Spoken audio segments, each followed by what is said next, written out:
अब हम लोग पढ़ेंगे महाजनपदों का उदय। बुद्ध के जन्म के पूर्व छठी शताब्दी ईसा पूर्व में भारतवर्ष 16 जनपदों में बटा हुआ था। इसकी जानकारी हमें बौद्ध ग्रंथ अंगुत्तर निकाय से मिलती है। चलिए अब देख लेंगे महाजनपद, उनकी राजधानी और क्षेत्र, आधुनिक स्थान। अंग महाजनपद की राजधानी चंपा थी। क्षेत्र है भागलपुर, मुंगेर, बिहार। अंग महाजनपद की राजधानी चंपा, भागलपुर, मुंगेर, बिहार। मगध की राजधानी गिरिब्रज या राजगृह, पटना, गया, बिहार। मगध की राजधानी गिरिब्रज या राजगृह। आधुनिक स्थान है पटना, गया, बिहार। काशी की राजधानी वाराणसी थी। आधुनिक स्थान है वाराणसी के आसपास, उत्तर प्रदेश में। काशी की राजधानी वाराणसी थी। आधुनिक क्षेत्र है वाराणसी के आसपास, उत्तर प्रदेश में, वाराणसी के आसपास। वत्स की राजधानी कौशाम्बी थी। आधुनिक क्षेत्र है इलाहाबाद के आसपास, उत्तर प्रदेश में। वत्स की राजधानी कौशाम्बी थी। आधुनिक स्थान है उत्तर प्रदेश में, इलाहाबाद के आसपास। वज्जी की राजधानी वैशाली या विदेह या मिथिला थी। आधुनिक क्षेत्र है वैशाली, मुजफ्फरपुर एवं दरभंगा के आसपास का क्षेत्र। वज्जी की राजधानी वैशाली या विदेह या मिथिला है और आधुनिक स्थान है वैशाली, मुजफ्फरपुर एवं दरभंगा के आसपास का क्षेत्र। कौशल की राजधानी त्रावस्ती थी। आधुनिक स्थान है फैजाबाद, गोंडा, बहराइच, उत्तर प्रदेश। कौशल की राजधानी त्रावस्ती थी। आधुनिक स्थान है फैजाबाद, गोंडा और बहराइच, उत्तर प्रदेश में। अवंती की राजधानी उज्जैन या महिष्मती थी। आधुनिक क्षेत्र है मालवा, मध्य प्रदेश। अवंती की राजधानी उज्जैन या महिष्मती थी। आधुनिक स्थान है मालवा, मध्य प्रदेश। मल्ल की राजधानी कुशावती थी। आधुनिक स्थान है देवरिया, बस्ती, गोरखपुर, उत्तर प्रदेश में। मल्ल की राजधानी कुशावती थी। आधुनिक स्थान है देवरिया, बस्ती, गोरखपुर, उत्तर प्रदेश। पंचाल की राजधानी अहिच्छत्र या और कांपिल्य थी।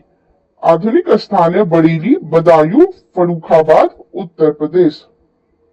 पंचाल की राजधानी अहिच्छत्र और कांपिल्य थी। आधुनिक स्थान है बरेली, बदायूं, फर्रुखाबाद, उत्तर प्रदेश। चेदी की राजधानी शक्तिमती थी। आधुनिक स्थान है बुंदेलखंड, उत्तर प्रदेश। चेदी की राजधानी शक्तिमती थी। आधुनिक स्थान है बुंदेलखंड, उत्तर प्रदेश। कुरु की राजधानी इंद्रप्रस्थ थी। आधुनिक स्थान है दिल्ली, मेरठ एवं हरियाणा के कुछ क्षेत्र। कुरु की राजधानी इंद्रप्रस्थ थी। आधुनिक स्थान है दिल्ली, मेरठ एवं हरियाणा के कुछ क्षेत्र। मत्स्य की राजधानी विराटनगर है। आधुनिक स्थान है जयपुर, अलवर, भरतपुर, राजस्थान के आसपास के क्षेत्र। मत्स्य की राजधानी विराटनगर है। आधुनिक स्थान है जयपुर, अलवर, भरतपुर, राजस्थान के आसपास के क्षेत्र। कंबोज की राजधानी हाटक थी। आधुनिक स्थान है राजौरी एवं हजारा क्षेत्र। कंबोज की राजधानी हाटक थी। आधुनिक स्थान है राजौरी एवं हजारा क्षेत्र। सूरसेन की राजधानी मथुरा थी। आधुनिक स्थान है मथुरा, उत्तर प्रदेश। सूरसेन की राजधानी मथुरा थी। आधुनिक स्थान है मथुरा, उत्तर प्रदेश। अश्मक की राजधानी पोटली या पोतन थी। आधुनिक स्थान है गोदावरी नदी क्षेत्र, दक्षिण भारत का एकमात्र जनपद है यह। अश्मक की राजधानी पोटली या पोतन थी। गोदावरी, आधुनिक स्थान गोदावरी नदी क्षेत्र है, दक्षिण भारत का एकमात्र जनपद। गंधार की राजधानी तक्षशिला थी। आधुनिक स्थान है रावलपिंडी एवं पेशावर, पाकिस्तान। गंधार की राजधानी तक्षशिला है। आधुनिक स्थान है रावलपिंडी एवं पेशावर, पाकिस्तान। चलिए अब जैन धर्म के बारे में पढ़ेंगे। जैन धर्म के संस्थापक एवं प्रथम तीर्थकर ऋषभ देव थे। जैन धर्म के 23वें तीर्थकर पार्श्वनाथ थे, जो काशी के इक्ष्वाकु वंशीय राजा अश्वसेन के पुत्र थे। इन्होंने 30 वर्ष की अवस्था में संन्यास जीवन को स्वीकारा।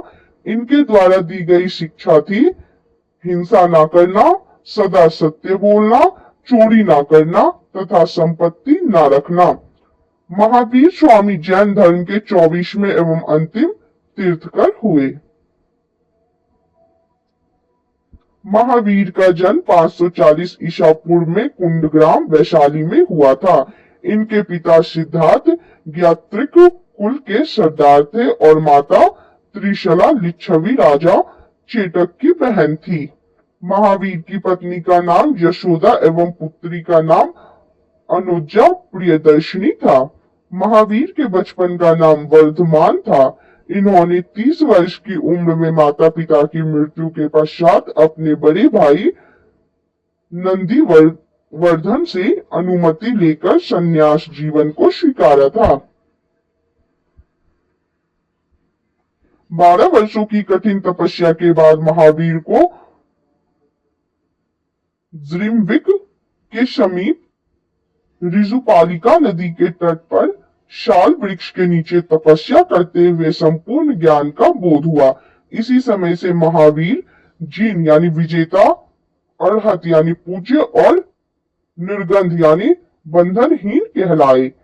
महावीर ने अपना उपदेश प्राकृत यानी अर्धमागधी भाषा में दिया। महावीर ने अनुयायियों को मूलतः निग्रंथ कहा जाता था। महावीर के प्रथम अनुयायी उनके दामाद जामिल बने। प्रथम जैन भिक्षुणी नरेश दधिवाहन की पुत्री चंपा थी। महावीर ने अपने शिष्यों को 11 गंधर्वों में विभाजित किया था। आर्य सुधर्मा अकेला ऐसा गंधर्व था जो महावीर की मृत्यु के बाद भी जीवित रहा और जो जैन धर्म का प्रथम थेरा या मुख्य उपदेशक हुआ। स्वामी महावीर के भिक्षुणी संघ की प्रधान चंदना थी। चलिए अब देखेंगे प्रमुख जैन तीर्थकर और उनके प्रतीक चिन्ह। जैन तीर्थकर के नाम एवं क्रम और उनके प्रतीक चिन्ह को एक एक करके देखेंगे। ऋषभ देव प्रथम, प्रतीक चिन्ह है शान। ऋषभ देव क्रम है प्रथम और प्रतीक चिन्ह है शान। अजित नाथ क्रम है द्वितीय और इनका प्रतीक चिन्ह था हाथी। अजित नाथ द्वितीय, इनका प्रतीक चिन्ह था हाथी। संभव तृतीय, इसका प्रतीक चिन्ह था घोड़ा। संभव तृतीय, इनका प्रतीक चिन्ह था घोड़ा। संपार्श्व इनका सप्तम, इनका प्रतीक चिन्ह था स्वास्तिक। संपार्श्व सप्तम, इनका प्रतीक चिन्ह था स्वास्तिक। शांति 16वां, इनका प्रतीक चिन्ह था हिरण। शांति क्रम है 16वां, इनका प्रतीक चिन्ह था हिरण। अरनाथ 18वां, प्रतीक चिन्ह था मीन। अरनाथ क्रम है 18वां और प्रतीक चिन्ह था मीन। नामी 21वें, प्रतीक चिन्ह है नीलकमल। नामी 21वें तीर्थकर थे और इनका प्रतीक चिन्ह था नीलकमल। अरिष्ट नेमी 22वें तीर्थकर थे, इनका प्रतीक चिन्ह था शंख। अरिष्ट नेमी 22वें तीर्थकर थे, इनका प्रतीक चिन्ह था शंख। पार्श्व 23वें तीर्थकर थे, इनका प्रतीक चिन्ह था सर्प। पार्श्व 23वें तीर्थकर थे, इनका प्रतीक चिन्ह था सर्प। महावीर 24वें तीर्थकर थे, इनका प्रतीक चिन्ह था सिंह। महावीर 24वें तीर्थकर थे, इनका प्रतीक चिन्ह था सिंह। नोट देखेंगे, 2 जैन तीर्थकरों ऋषभ देव एवं अरिष्ट नेमी के नामों का उल्लेख ऋग्वेद में मिलता है। अरिष्ट नेमी को भगवान कृष्ण का निकट संबंधी माना जाता है। लगभग 300 ईसा पूर्व में मगध में 12 वर्षों का भीषण अकाल पड़ा, जिसके कारण भद्रबाहु अपने शिष्यों सहित कर्नाटक चले गए, किंतु कुछ अनुयायी स्थूल भद्र के साथ मगध में ही रुक गए। भद्रबाहु के वापस लौटने पर मगध के साधुओं से उनका गहरा मतभेद हो गया, जिसके परिणाम स्वरूप जैन मत श्वेतांबर एवं दिगंबर नामक दो संप्रदायों में बट गया। स्थूलभद्र के शिष्य श्वेतांबर यानी श्वेत वस्त्र धारण करने वाले एवं भद्रबाहु के शिष्य दिगंबर यानी नग्न रहने वाले कहलाए। अब हम लोग देखेंगे जैन संगीतियां। संगीति, वर्ष, स्थल और अध्यक्ष। प्रथम जैन संगीति 300 ईसा पूर्व पाटलिपुत्र में हुई थी। अध्यक्ष थे स्थूलभद्र। प्रथम जैन संगीति 300 ईसा पूर्व पाटलिपुत्र में हुई थी। अध्यक्ष थे स्थूलभद्र। द्वितीय जैन संगीति 512 ईस्वी में हुई थी, वल्लभी गुजरात में। अध्यक्ष थे क्षमा श्रवण। द्वितीय जैन संगीति 512 ईस्वी में वल्लभी गुजरात में हुई थी। अध्यक्ष थे क्षमा श्रवण। जैन धर्म के त्रिरत्न हैं। कौन कौन से? सम्यक दर्शन, सम्यक ज्ञान और सम्यक आचरण। यह तीन त्रिरत्न है जैन धर्म के। त्रिरत्न के अनुशीलन में निम्न 5 महाव्रतों का पालन अनिवार्य है। अहिंसा, सत्यवचन, अस्तेय, अपरिग्रह एवं ब्रह्मचर्य। जैन धर्म के 4 बड़ों शिक्षा, अन्न, चिकित्सा और आवास के सिद्धांत ने इसे लोकप्रिय बनाने में मदद की। जैन धर्म में ईश्वर की मान्यता नहीं है। जैन धर्म में आत्मा की मान्यता है। महावीर पुनर्जन्म एवं कर्मवाद में विश्वास करते थे। जैन धर्म के सप्तभंगी ज्ञान के अन्य नाम श्यादवाद व अनेकांतवाद है। जैन धर्म ने अपने आध्यात्मिक विचारों को सांख्य दर्शन से ग्रहण किया। जैन धर्म मानने वाले कुछ राजा थे: उद्दीन, बंद राजा, चंद्रगुप्त मौर्य, कलिंग नरेश खारवेल, राष्ट्रकूट राजा अमोघवर्ष और चंदेल शासक। मैसूर के गंग वंश के मंत्री चामुंड के प्रोत्साहन से कर्नाटक के श्रवणबेलगोला में 10वीं शताब्दी के मध्य भाग में विशाल बाहुबली की मूर्ति, गोमतेश्वर की मूर्ति का निर्माण किया गया। गोमतेश्वर की प्रतिमा कायोत्सर्ग मुद्रा में है। महावीर तपस्या की इस मुद्रा में वह अपनी चारों ओर के वातावरण से अनभिज्ञ है। उनके पैरों में सांप लपेटे हुए हैं तथा चींटियों ने मिट्टी से घरौंदे बना दिए हैं। यह मूर्ति 18 मीटर ऊंची है एवं एक ही चट्टान को काटकर बनाई गई है। खजुराहो में जैन मंदिरों का निर्माण चंदेल शासकों द्वारा किया गया। मौर्योत्तर युग में मथुरा जैन धर्म का प्रसिद्ध केंद्र था। मथुरा कला का संबंध जैन धर्म से है। जैन तीर्थकरों की जीवनी भद्रबाहु द्वारा रचित कल्पसूत्र में है। 72 वर्ष की आयु में महावीर की मृत्यु यानी निर्वाण 468 ईसा पूर्व में बिहार राज्य के पावापुरी राजगीर में हो गई। मल्ल राजा सृष्टिपाल के राजप्रसाद में महावीर स्वामी को निर्वाण प्राप्त हुआ था। बौद्ध धर्म। बौद्ध धर्म के संस्थापक गौतम बुद्ध थे। इन्हें एशिया का ज्योति पुंज यानी लाइट ऑफ एशिया कहा जाता है। गौतम बुद्ध का जन्म 563 ईसा पूर्व में कपिल वस्तु के लुम्बिनी नामक स्थान पर हुआ था। इनके पिता शुद्धोधन शाक्यगण के मुखिया थे। इनकी माता माया देवी की मृत्यु इनके जन्म के 7वें दिन ही हो गई थी। इनका लालन पालन सौतेली मां प्रजापति गौतमी ने किया था। चलिए बुद्ध के जीवन से संबंधित बौद्ध धर्म के प्रतीक देखेंगे। जन्म का प्रतीक कमल एवं शान। जन्म का प्रतीक था कमल एवं शान। गृह त्याग का प्रतीक था घोड़ा।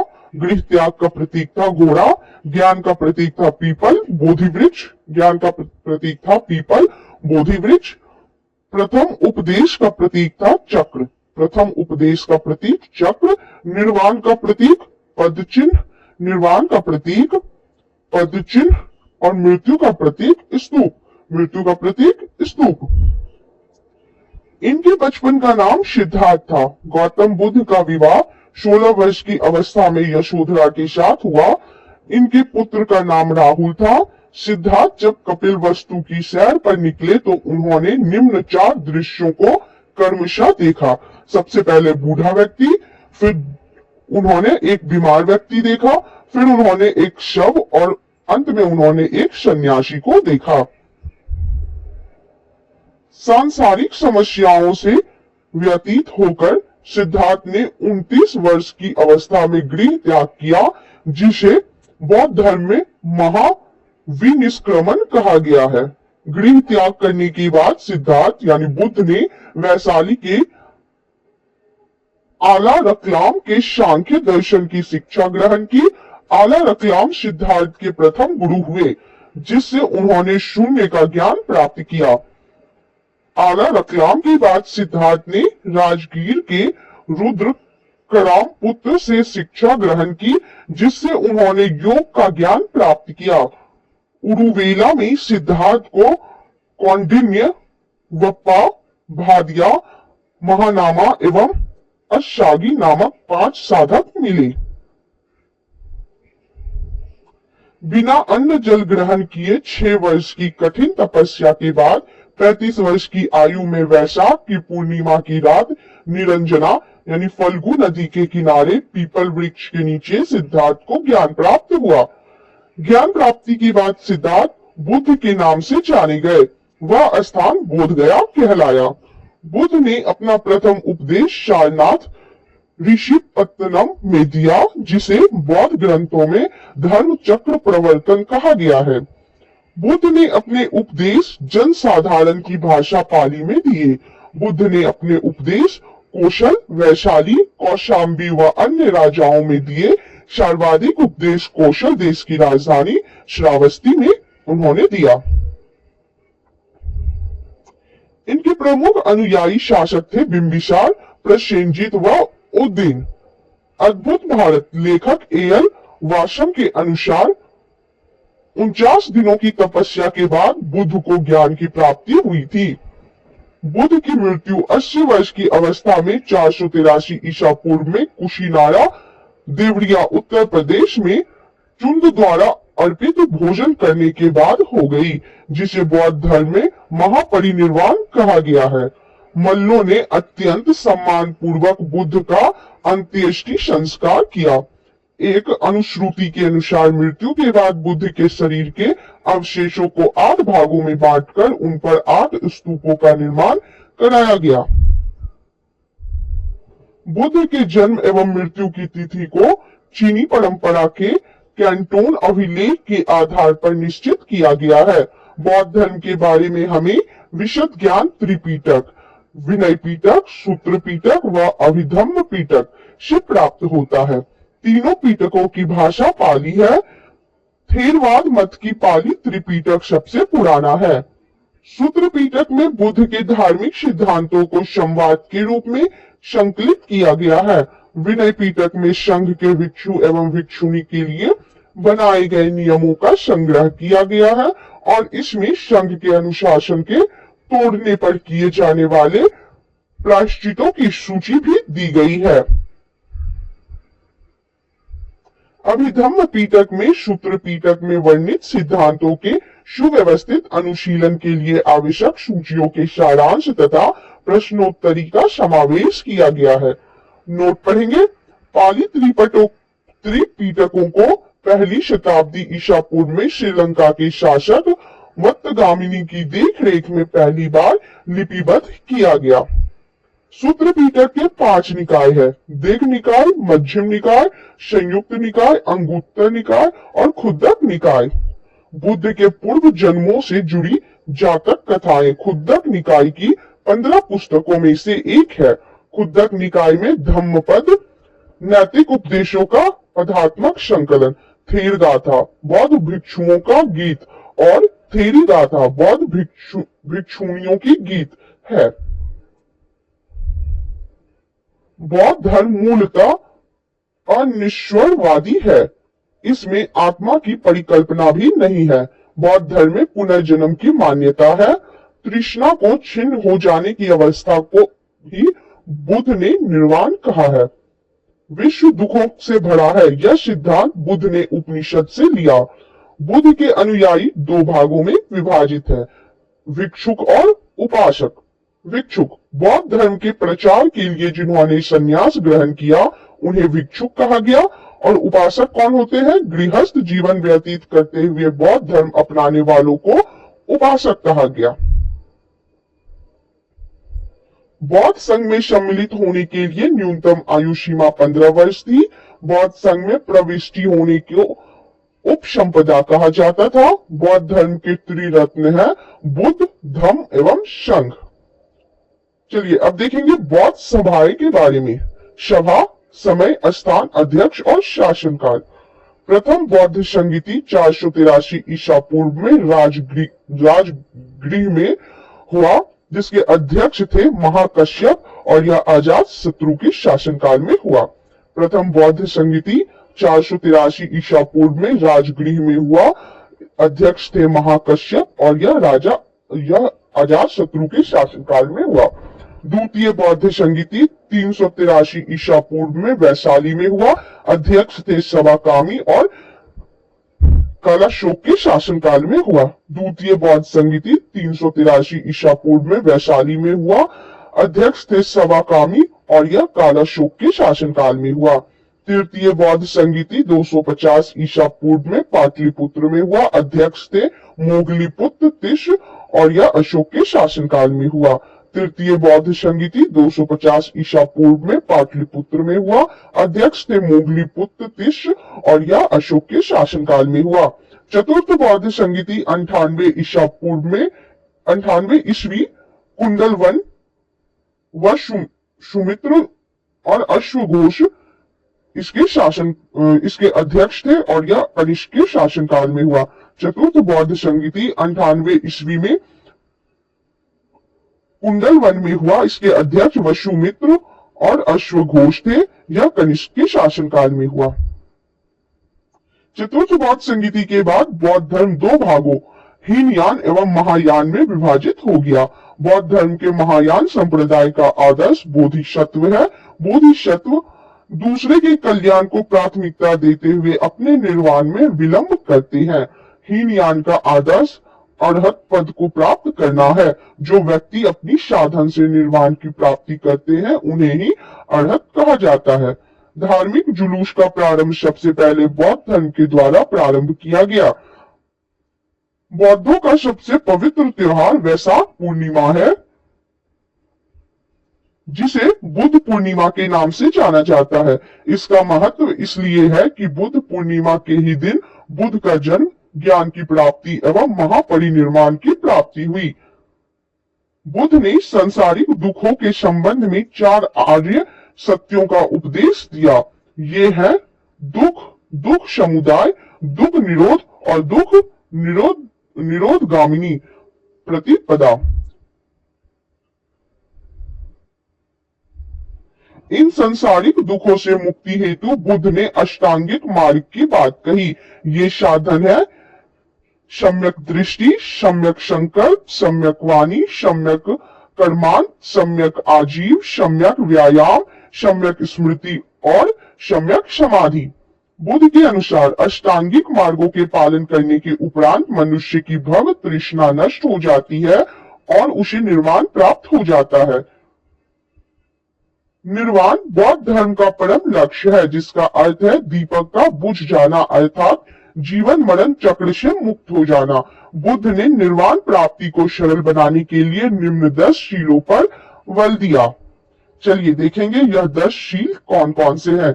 अहिंसा, सत्य, अस्तेय यानी चोरी ना करना, अपरिग्रह किसी प्रकार की संपत्ति ना रखना, मद्य सेवन ना करना, असमय भोजन ना करना, सुखप्रद बिस्तर पर नहीं सोना, धन संचय ना करना, स्त्रियों से दूर रहना और नृत्य गान आदि से दूर रहना। गृहस्थों के लिए केवल प्रथम 5 शील तथा भिक्षुओं के लिए 10 शील मानना अनिवार्य था। बुद्ध ने मध्यम मार्ग, मध्यमा प्रतिपद का उपदेश दिया। अनिश्वरवाद के संबंध में बौद्ध धर्म एवं जैन धर्म में समानता है। जातक कथाएं प्रदर्शित करती है कि बोधिसत्व का अवतार मनुष्य रूप में भी हो सकता है तथा पशुओं के रूप में भी। बोधिसत्व के रूप में पुनर्जन्मों की दीर्घ श्रृंखला के अंतर्गत बुद्ध ने शाक्य मुनि के रूप में अपना अंतिम जन्म प्राप्त किया, किंतु इसके उपरांत मैत्रेय तथा अन्य अनाम बुद्ध अभी अवतरित होने शेष है। सर्वाधिक बुद्ध मूर्तियों का निर्माण गंधार शैली के अंतर्गत किया गया, लेकिन बुद्ध की प्रथम मूर्ति संभवतः मथुरा कला के अंतर्गत बनी थी। तिब्बत, भूटान एवं पड़ोसी देशों में बौद्ध धर्म का प्रचार पद्मसंभव गुरु रिंपाच ने किया। इनका संबंध बौद्ध धर्म के वज्रयान शाखा से था। इनकी 123 फीट ऊंची मूर्ति हिमाचल प्रदेश रेवालसर झील में है। नोट देखेंगे, भारत में उपासना की जाने वाली प्रथम मूर्ति संभवतः बुद्ध की है। भारत में उपासना की जाने वाली प्रथम मूर्ति संभवतः बुद्ध की है। भारत के महत्वपूर्ण बौद्ध मठ कौन कौन से हैं, किस स्थान पर है और किस राज्य या केंद्र शासित प्रदेश में है। चलिए एक एक करके देखेंगे। टाबू मठ ताबो गांव स्पीति घाटी हिमाचल प्रदेश में है। ताबो मठ ताबो गांव स्पीति घाटी हिमाचल प्रदेश में है। नामग्याल मठ धर्मशाला हिमाचल प्रदेश में है। नामग्याल मठ धर्मशाला में हिमाचल प्रदेश में है। हेमिश मठ लद्दाख पे जम्मू कश्मीर में है। हेमिश मठ लद्दाख जम्मू कश्मीर में है। थिकसे मठ लद्दाख जम्मू कश्मीर में है। थिकसे मठ लद्दाख जम्मू कश्मीर में है।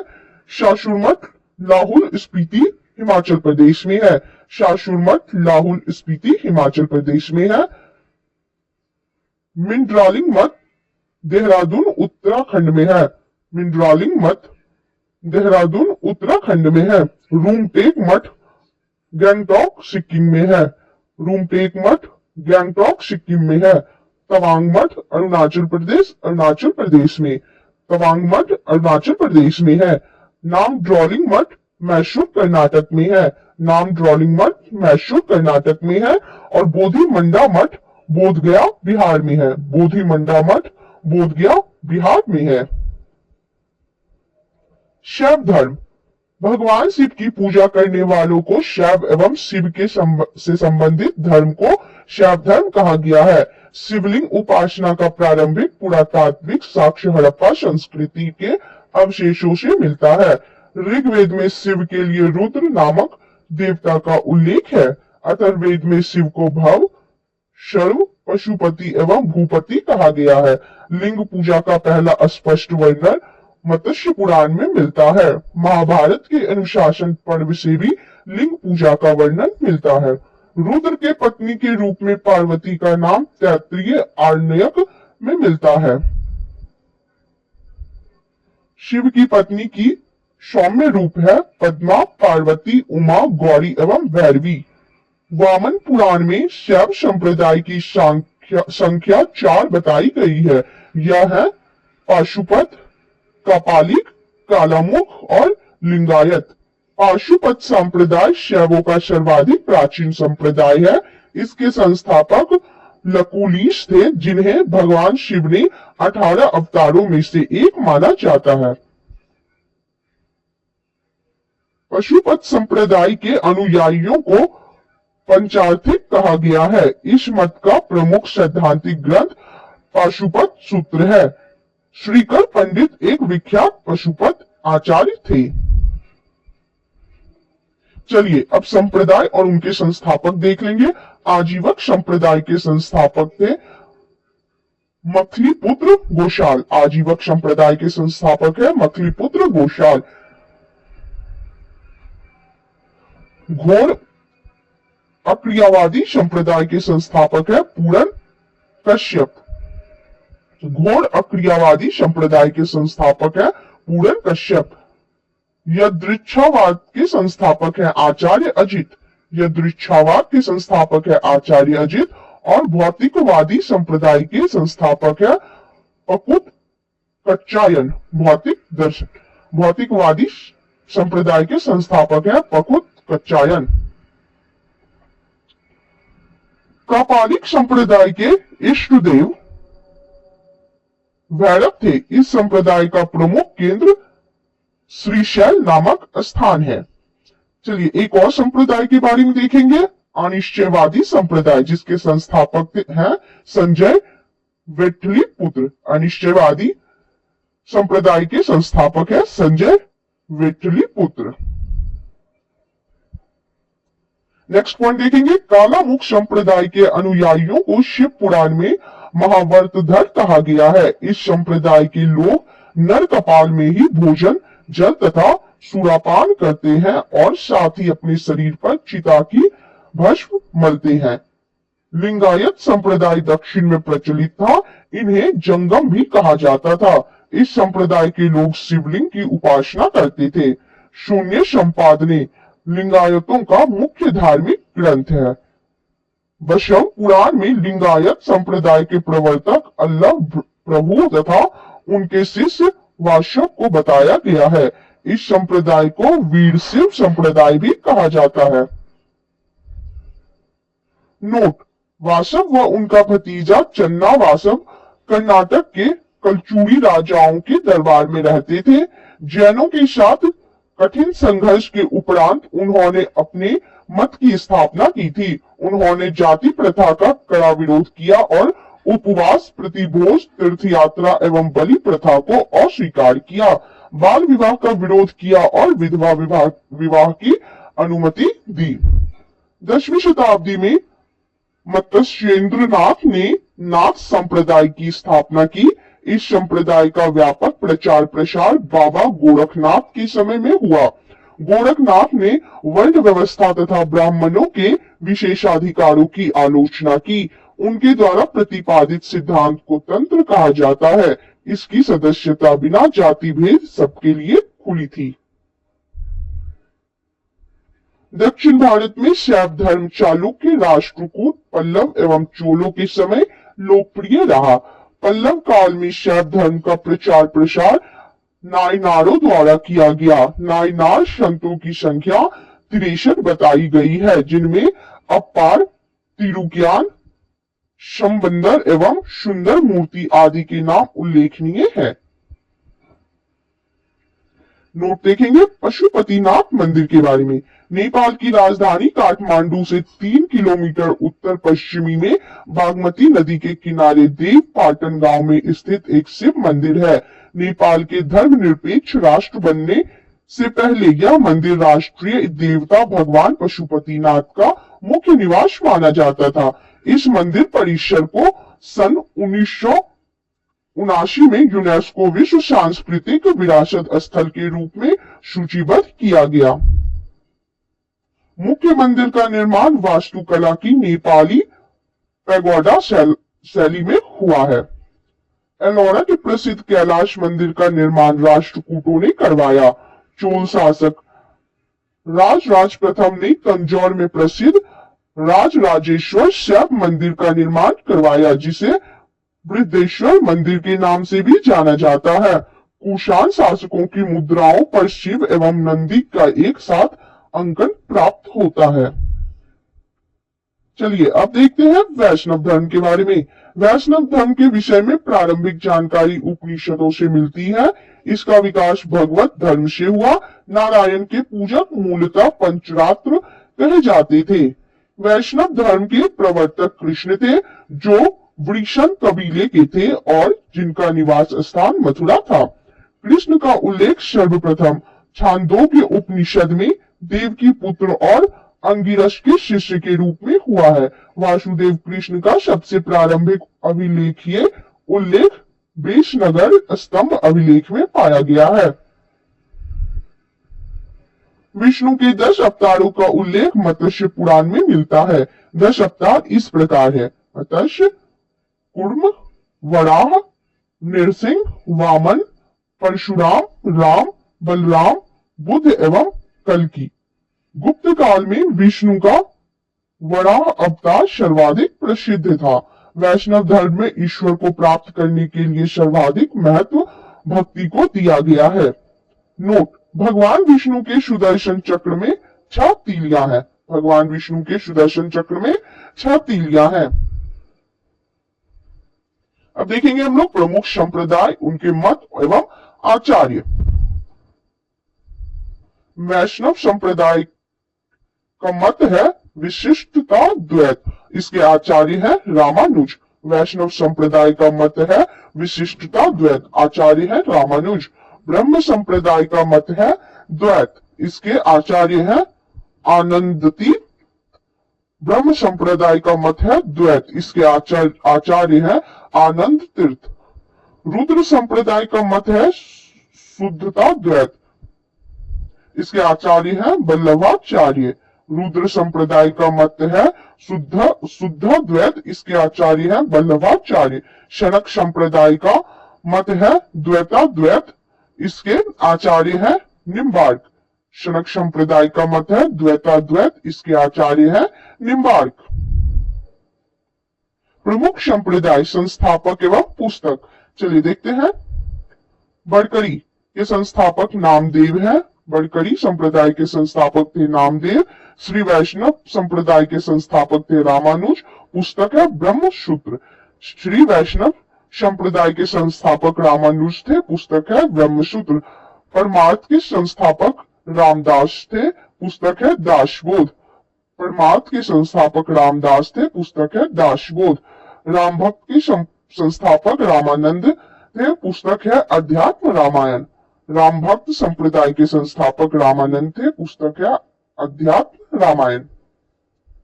नोट देखेंगे। अंकोरवाट का मंदिर कंबोज के राजा सूर्य वर्मा द्वितीय 1113 ईस्वी से 1150 ईस्वी ने बनवाया था। इस मंदिर में लगभग 10.5 फीट ऊंची भगवान विष्णु की मूर्ति स्थापित है। अब हम लोग इस्लाम धर्म के बारे में पढ़ेंगे। इस्लाम धर्म के संस्थापक हजरत मोहम्मद साहब थे। हजरत मोहम्मद साहब का जन्म 570 ईस्वी में मक्का में प्रमुख कुरैश कबीले में हुआ। उनके पिता अब्दुल्ला और माता अमीना थी। उनका लालन पालन उनके चाचा अबू तालिब ने किया था। हजरत मोहम्मद साहब को 610 ईस्वी में मक्का के पास हीरा नामक गुफा में ज्ञान की प्राप्ति हुई। 24 सितंबर 1622 ईस्वी को पैगंबर के मक्का से मदीना की यात्रा इस्लाम जगत में मुस्लिम संवत हिजरी संवत के नाम से जाना जाता है। मोहम्मद की शादी 25 वर्ष की अवस्था में खदीजा नामक विधवा के साथ हुई। मोहम्मद की पुत्री का नाम फातिमा एवं दामाद का नाम अली है। देवदूत जिब्रियल ने पैगंबर मोहम्मद साहब को कुरान अरबी भाषा में संप्रेषित की। कुरान इस्लाम धर्म का पवित्र ग्रंथ है। यह पवित्र ग्रंथ 114 अध्यायों में बटी हुई है। इसमें 6307 पद है।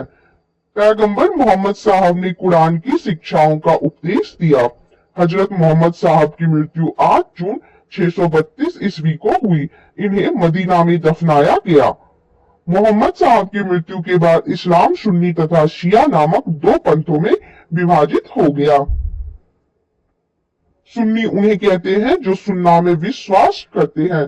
सुन्ना पैगंबर मोहम्मद साहब के कथनों तथा कार्यों का विवरण है। शिया अली की शिक्षाओं में विश्वास करते हैं तथा उन्हें मोहम्मद साहब का न्याय सम्मत उत्तराधिकारी मानते हैं। अली मोहम्मद साहब के दामाद थे। अली की 661 ईस्वी में हत्या कर दी गई। अली के पुत्र हुसैन की हत्या 680 ईस्वी में करबला इराक नामक स्थान पर कर दी गई। इन दोनों हत्या ने शिया को निश्चित मत का रूप दे दिया। पैगंबर मोहम्मद साहब के उत्तराधिकारी खलीफा कहलाए। इस्लाम जगत में खलीफा पद 1924 ईस्वी तक रहा।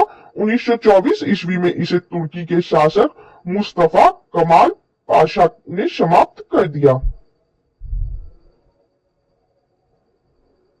इब्न इशाक ने सर्वप्रथम पैगंबर साहब का जीवन चरित्र लिखा। मोहम्मद साहब पैगंबर ने के जन्म दिन पर ईद और मिलाद उन नबी पर मनाया जाता है। भारत में सर्वप्रथम इस्लाम का आगमन अरबों के जरिए हुआ। 712 ईस्वी में अरबों ने सिंध जीत लिया और सबसे पहले भारत के इसी भाग में इस्लाम का एक महत्वपूर्ण धर्म बना। नोट देखेंगे, नमाज के दौरान मुसलमान मक्का की तरफ मुंह कर खड़े होते हैं। भारत के मक्का पश्चिम की ओर पड़ता है। मक्का की ओर की दिशा को किबला कहा जाता है। एक बार फिर से देखेंगे, नमाज के दौरान मुसलमान मक्का की तरफ मुंह कर खड़े होते हैं।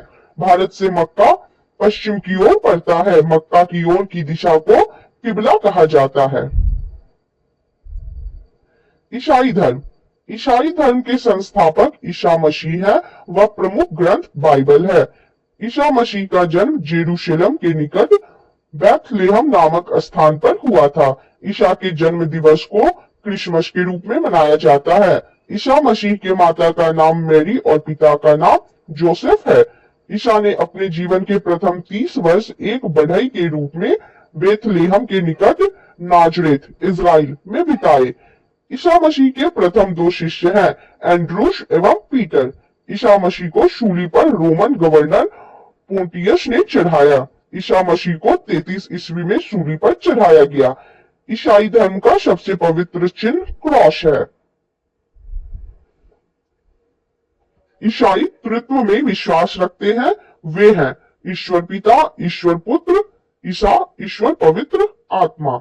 नोट देखेंगे, 12वीं शताब्दी से फ्रांस में आरंभिक भवनों की तुलना में अधिक ऊंचे व हल्के चर्चों के निर्माण प्रारंभ हुए। वास्तुकला की यह शैली गोथिक नाम से जानी जाती है। इस वास्तुकलात्मक शैली के सर्वोत्कृष्ट उदाहरणों में एक पेरिस का नॉट्रे-डेम चर्च है। अब हम लोग पारसी धर्म के बारे में देखेंगे। पारसी धर्म के पैगंबर जरथुष्ट्र ईरानी थे। इनके शिक्षाओं का संकलन जेंदा अवेस्ता नामक ग्रंथ में है, जो पारसियों का धार्मिक ग्रंथ है। इनकी मूल शिक्षा का सूत्र है सद्विचार, सद्वचन तथा सत् कार्य।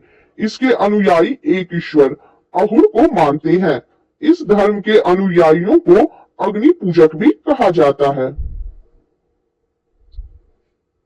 मगध राज्य का उत्कर्ष। मगध के सबसे प्राचीन वंश के संस्थापक वृद्धर्थ था। इसकी राजधानी गिरिब्रज राजगृह थी। जरासंध वृद्धर्थ का पुत्र था। हर्यक वंश के संस्थापक बिंबिसार मगध की गद्दी पर 544 ईसा पूर्व बौद्ध ग्रंथों के अनुसार में बैठा था। वह बौद्ध धर्म का अनुयायी था। यह प्रथम भारतीय राजा था जिसने प्रशासनिक व्यवस्था पर बल दिया। बिंबिसार ने ब्रह्मदत्त को हराकर अंग राज्य को मगध में मिला लिया। बिंबिसार ने राजगृह का निर्माण कर उसे अपनी राजधानी बनाया। बिंबिसार ने मगध पर करीब 52 वर्षों तक शासन किया। महात्मा बुद्ध की सेवा में बिंबिसार ने राजवैद्य जीवक को भेजा। अवंती के राजा प्रगोत जब पांडु रोग से ग्रसित थे, उस समय भी बिंबिसार ने जीवक को उनकी सेवा शुश्रूषा के लिए भेजा था। बिंबिसार ने वैवाहिक संबंध स्थापित कर अपने साम्राज्य का विस्तार किया। इसने कौशल नरेश प्रसेनजीत की बहन महाकोशला से, वैशाली के चेतक की पुत्री चिल्लना से तथा मध्य देश आधुनिक पंजाब की राजकुमारी क्षेमा से शादी की। बिंबिसार की हत्या उसके पुत्र अजातशत्रु ने कर दी और वह 493 ईसा पूर्व में मगध की गद्दी पर बैठा। इसका उपनाम कुनिक था। वह प्रारंभ में जैन धर्म का अनुयायी था। अजातशत्रु ने 32 वर्षों तक मगध पर शासन किया। अजातशत्रु के सुयोग मंत्री का नाम वर्षकार था। इसी की सहायता से अजातशत्रु ने वैशाली पर विजय प्राप्त की। 461 ईसा पूर्व में अपने पिता की हत्या कर उदाइन मगध की गद्दी पर बैठा। उदाइन ने पाटिल ग्राम की स्थापना की। वह जैन धर्म का अनुयायी था। हर्यक वंश का अंतिम राजा उदाइन का पुत्र नागदशक था। नागदशक को उसके अमात्य शिशुनाग ने 412 ईसा पूर्व में अपदस्थ करके मगध पर शिशुनाग वंश की स्थापना की। शिशुनाग ने अपनी राजधानी पाटलिपुत्र से हटाकर वैशाली में स्थापित की। शिशुनाग का उत्तराधिकारी कालाशोक पुनः राजधानी को पाटलिपुत्र ले गया। शिशुनाग वंश का अंतिम राजा नंदी वर्धन था। नंद वंश का संस्थापक महापद्म नंद एवं अंतिम शासक गद्यानंद था। यह सिकंदर का समकालीन था। इसे चंद्रगुप्त मौर्य ने युद्ध में पराजित किया और मगध पर एक नए वंश मौर्य वंश की स्थापना की। चलिए अब पढ़ते हैं सिकंदर के बारे में। सिकंदर का जन्म 356 ईसा पूर्व में हुआ। उसका पिता फिलिप था। फिलिप 359 ईसा पूर्व में मकदूनिया का शासक बना। इसकी हत्या 329 ईसा पूर्व में कर दी गई। सिकंदर अरस्तु का शिष्य था। सिकंदर ने भारत विजय का अभियान 326 ईसा पूर्व में प्रारंभ किया। सिकंदर का सेनापति सेल्यूकस निकेटर था। सिकंदर को पंजाब के शासक पोरस के साथ युद्ध करना पड़ा, जिसे हाइडेस्पीस के युद्ध या झेलम का युद्ध के नाम से जाना जाता है। सिकंदर की सेना ने व्यास नदी के पश्चिमी तट पर पहुंचकर उसे पार करने से इनकार कर दिया। सिकंदर स्थल मार्ग द्वारा 325 ईसा पूर्व में भारत से लौटा। सिकंदर की मृत्यु 323 ईसा पूर्व में बेबीलोन में 33 वर्ष की अवस्था में हो गई। सिकंदर का जल सेनापति का नाम निर्याकस था। सिकंदर का प्रिय घोड़ा बहुकेफला था। इसी के नाम पर इसने झेलम नदी के तट पर बहुकेफला नामक नगर बसाया।